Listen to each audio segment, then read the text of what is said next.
Hola amigos, soy Miguel de Jugar o No Jugar.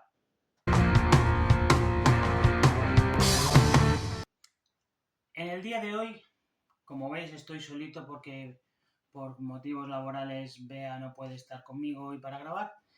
Os voy a hablar de un vídeo que llevaba tiempo dándole vueltas y que me apetecía hacerlo simplemente. Y en este vídeo os quiero hablar de varios juegos, en concreto son 7 juegos que me encantaría que salieran en español y me consta que no van a salir en español o que no han salido todavía. En principio pensaba hacer un top diciendo cuál me gusta más y cuál me gusta menos, pero es que realmente cada uno en su estilo son juegos que me gustan mucho, así que no voy a clasificarlos salvo el primero.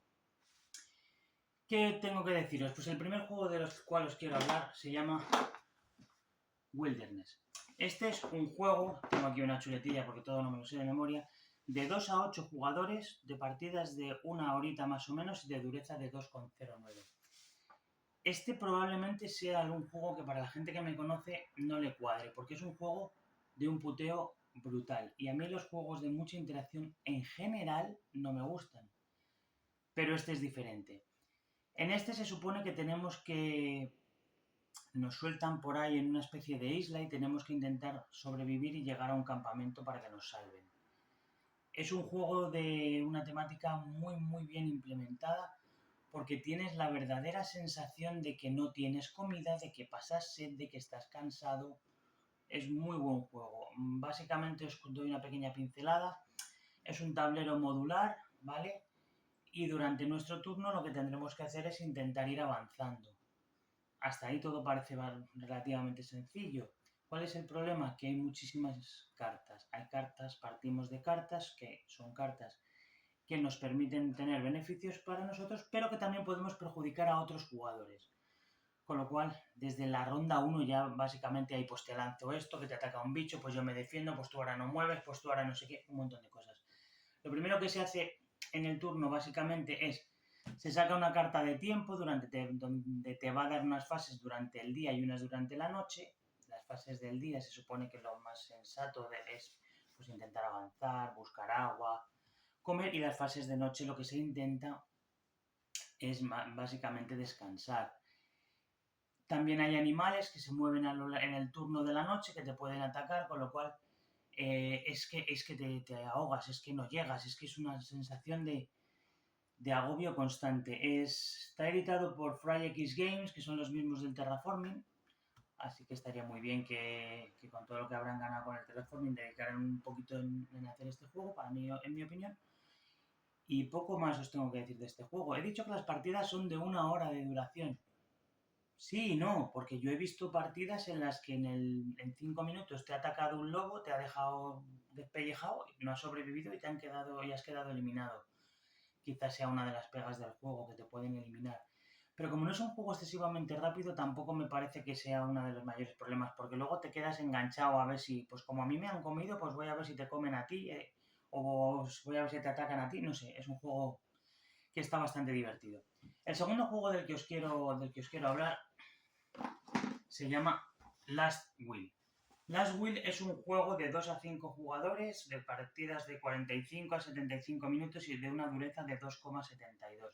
Es un juego de un autor que me gusta mucho, que es Vladimir Suchý. Voy a quitar este juego para que no estorbe. Y en este juego también la temática está bastante bien implementada. Se supone que tenemos un tipo que es muy rico y la palma. Y para ver quién de los jugadores seremos sus herederos, nos da una cantidad inicial de dinero que tenemos que gastarnos lo más rápidamente posible. Así que es un juego de combos muy divertido, porque tienes que, a diferencia de la vida real, tienes que intentar comprar las cosas muy caras y venderlas muy baratas, te tienes que ir por ahí a comer por ahí, de juerga, todo lo posible para gastarte el dinero lo antes posible. Es un juego básicamente con un motor de cartas, pero antes de eso se colocarán una serie de discos en unos tracks que hay en el tablero, con el objeto de tener la capacidad de robar el mayor número de cartas, a mayor variabilidad de cartas, más opciones de combos para poder gastarnos ese dinero, y te permitirán hacer acciones, porque cada una de las cosas que haces en este juego necesita acciones, con lo cual cuantas más acciones puedas tener, más cosas puedes hacer. Pero si haces muchas acciones, a lo mejor puedes robar menos cartas. Con lo cual, digamos que es un juego que tienes que saber gestionar muy bien, que no te falten ni te sobren acciones. Ya os digo, es un juego no tan conocido como pueda ser a lo mejor el Praga, o como pueda ser el Woodcraft, o como se diga, o como pueden ser otros juegos de sushi, pero a mí es un juego que me encanta. Y es un juego probablemente de los que más partidas les haya dado, porque tengo un amigo, Wesley para la gente del canal, que también le gusta mucho y con mucha frecuencia lo jugamos. Otro juego de corte un poquito más familiar, pero no por ello menos divertido, es Broom Service. A ver cómo explico esto sin liarme. Es un juego de 2 a 5 jugadores, de 30 a 75 minutos y de una dureza de 2,40. Es un juego de cartas, básicamente. ¿Qué hay que hacer con esas cartas? Lo primero que vamos a hacer es, partimos de un mapa donde tenemos dos meeples, que parecen como dos brujas, que se van a ir expandiendo a lo largo del tablero, con la intención de entregar una serie de pócimas que nos dé el mayor número de puntos de victoria. Vamos a ver, lo primero que se hace, se pondrá una carta de evento y cogeremos, salvo que el evento diga lo contrario, 4 cartas de una mano de 10 cartas posibles.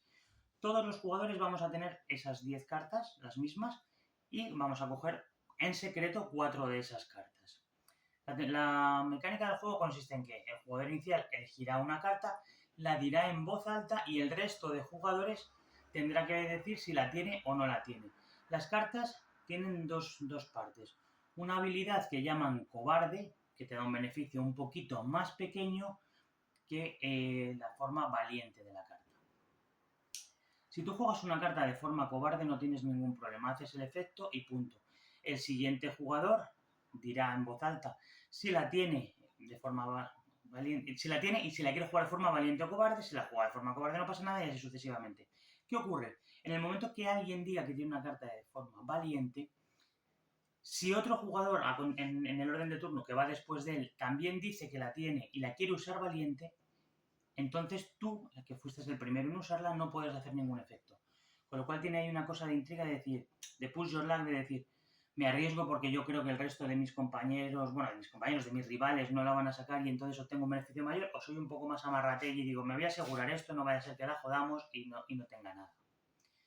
Tiene también otra cosa que le da mucha gracia porque tú cuando eliges las cartas te las planeas, te las planificas para hacer las cosas en un orden determinado, de tal manera que si yo digo que yo tengo una carta en concreto, por ejemplo una bruja de los montes, que te permite viajar a una zona de montes, a lo mejor el siguiente jugador en orden de turno también la ha utilizado, pero no la quería utilizar como la primera carta de su turno, sino como la cuarta, pero está obligado a sacarla, con lo cual ya se desbarajusta todo y se forma un pequeño caos. Así que ese rollo de la juego valiente, la juego cobarde, me arriesgo, no me arriesgo, está muy bien. Además, en partidas a menos de 5 jugadores hay una serie de cartas que se llaman, espérate que lo voy a mirar, que son cartas encantadas que si las eliges pierdes puntos de victoria en esa ronda.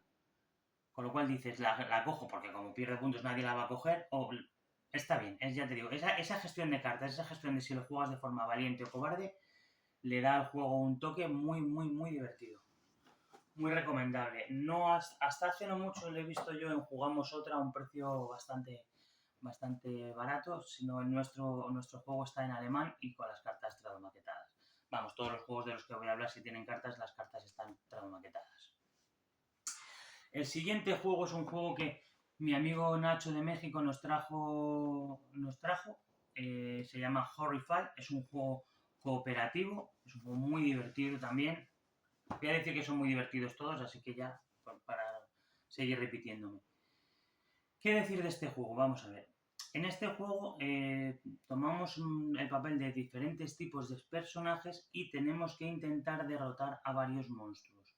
¿Qué monstruos hay? Pues está Drácula, Frankenstein, el hombre lobo, el hombre invisible, la criatura del pantano y la momia.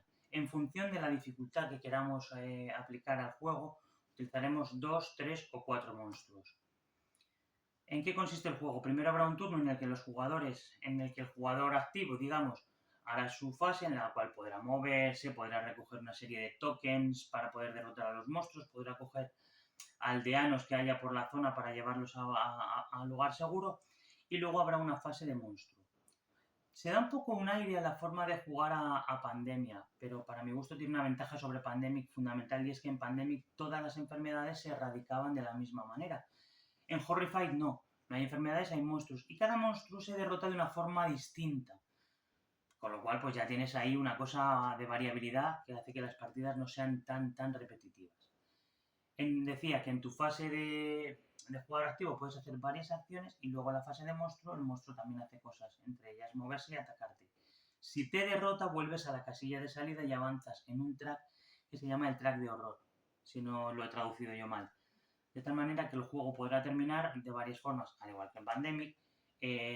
Si derrotas a todos los monstruos, habrás ganado. Si el pool de cartas se acaba, el pool de cartas de los villanos se acaba, también palmas. Y si llegas al track de horror al 0, pues también has perdido.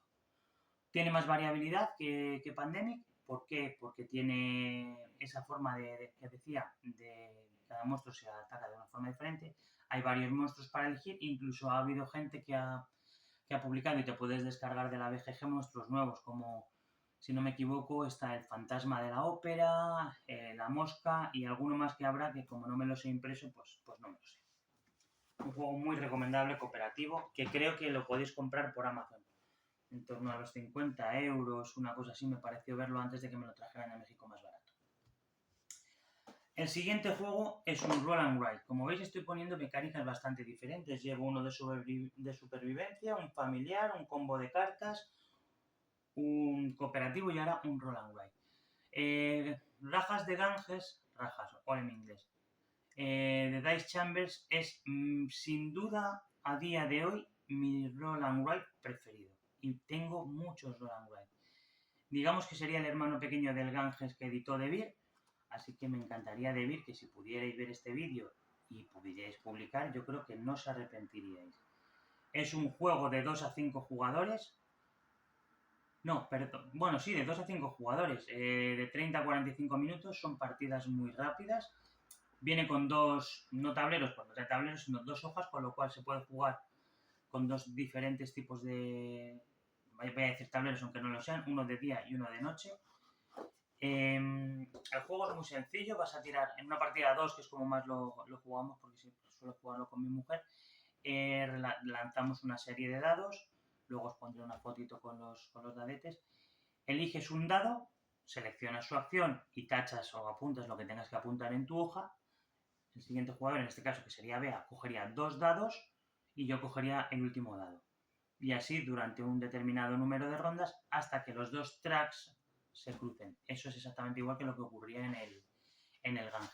Pero es que está muy bien implementado. Es que me parece que han conseguido hacer una especie de copia de la versión de tablero que incluso para mí supera a su hermano mayor.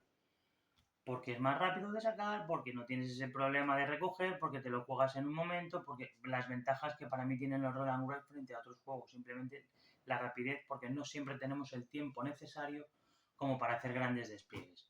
Así que, juegazo. El penúltimo de la lista, este va dedicado a un canal que sigo mucho y es un tipo que me hace muchísima gracia, me parece buenísimo, se llama El Experto. Yo también soy un experter, o quiero serlo. Es Lords of Waterdeep. Es un juego de estos de Dungeons and Dragons, aunque a mí la temática Dungeons and Dragons ni me va ni me viene. Básicamente es un juego de colocación de trabajadores. ¿Vale? Este juego es para 2 a 5 jugadores. De hecho, casi todo lo que estoy sacando se puede jugar de 2 a 5 jugadores, cosa que suele ser poco habitual en los juegos, de una duración de 60 a 120 minutos y de una dureza de 2,45. Como decía, es un juego de colocación de trabajadores, pero antes de empezar a colocar trabajadores vamos a recibir una carta donde nos vamos a puntuar extra por una serie de misiones o por construir edificios. Misiones, si no me equivoco, de arcana, de piedad, de guerra, de engaño y de comercio. Entonces, ¿qué es lo que podemos hacer? Vamos a ir colocando un número de trabajadores, distinto número en función del número de jugadores, sabiendo que durante 8 rondas vamos a tener que optimizarlos lo máximo posible para conseguir el mayor número de puntos de victoria, y sabiendo que en la ronda 5 cogeremos un trabajador adicional. ¿Qué podemos hacer? Colocar en las cartas en las localizaciones preimpresas del tablero que nos permitirán coger 2 cubitos naranjas, o guerreros, 2 cubitos negros. Los que les gustan mucho estos los llamarán guerreros, magos, etcétera. Yo, como me da igual, les llamo cubitos. Cubitos de diferentes colores. Podremos coger misiones que nos darán puntos de victoria al final de la partida, tanto por los puntos impresos como por los puntos ocultos si es de nuestra facción.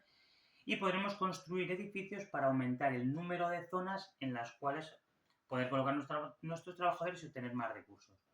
Si los colocamos nosotros, fenomenal, pero si lo coloca un jugador y coloca una ubicación que sea tuya, pues al menos tú te llevas un efecto residual. Y no tiene más, es un juego clásico, es un juego de colocación de trabajadores muy sencillo, de reglas muy sencillas que te pones a jugar, que prácticamente no tiene interacción, cosa que yo agradezco, salvo una cosa, que hay unas cartas que se llaman de intriga en las cuales te pueden robar algo, te pueden quitar algo, y lo que no me gusta es que hay en algunas de esas cartas te pueden salir misiones de puteo de tal manera que tú le das esa carta a una persona y no puede cumplir ninguno de sus objetivos hasta que no cumpla la carta de objetivo, la carta de misión que le han dado. Pero salvo por eso, es un juego muy divertido que a mí me gusta mucho y que a día de hoy sigue saliendo mucho a mesa. Tiene una expansión, pero yo no la he probado. Soy poco de expansiones, o somos poco de expansiones, somos más de tener muchas variedades de juegos que de expansiones. Y ya te digo, que ya os digo, el juego merece la pena, sin duda. Salvo la labor tediosa de tradumaquetar las cartas. Habrá gente que diga que es un inglés bastante sencillo. Sí que lo es, pero a mí me gusta más tener las cosas tradumaquetadas y leer en mi idioma natal, que es el que me sé.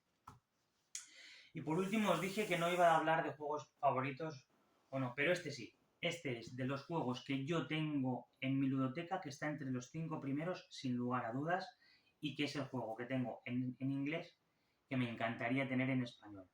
Se llama Vanuatu, esta es la segunda edición, es una edición muy bien terminada, muy, muy bonita. Es que no puedo decir nada. Si pudierais ver la primera edición veríais que es fea como un cagarro, pero la mejoraron mucho.